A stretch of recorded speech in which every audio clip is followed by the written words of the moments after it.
So, the first thing you're going to do when you start your research is to figure out what you're looking for, right? So, let's say you're ready to research. You go to google.com and you search for your topic, which could be, let's say, puppies. So, when you're searching for sources, these are some of the things that you have to think about.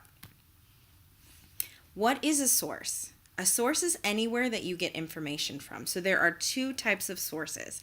One is a primary source and another one is a secondary source. A primary source is a first-hand account of information.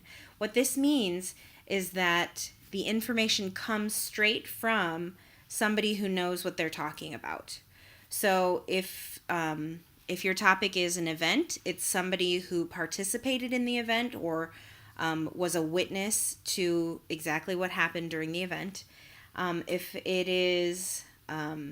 your topic is something like puppies, for example, then your first-hand account might be someone who owns that type of puppy, or somebody who, like a veterinarian, who knows about those types of dogs.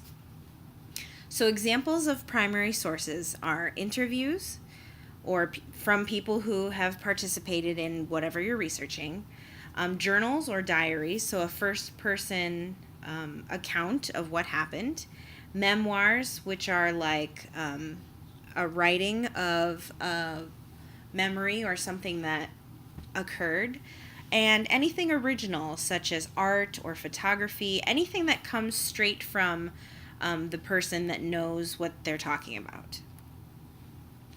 So where to find primary sources?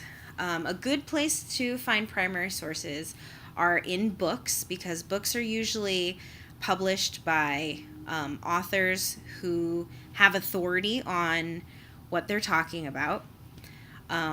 Also, memoirs are good because it's from the actual person's point of view who experienced that.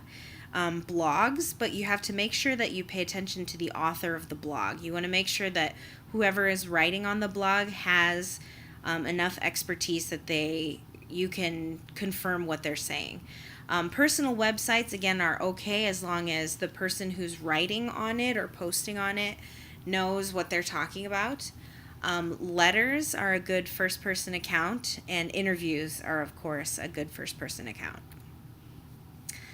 So there are also secondary sources, which are any kinds of resources that talk about primary sources.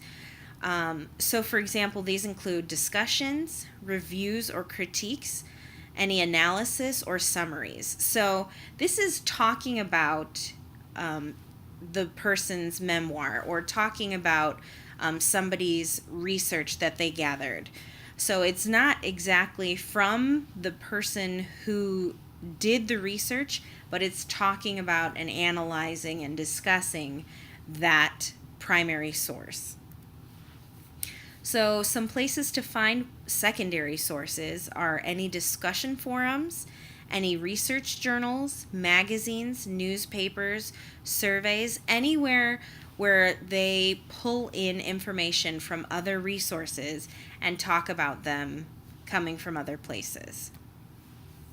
So to recap, a source is a place where you find information on your topic.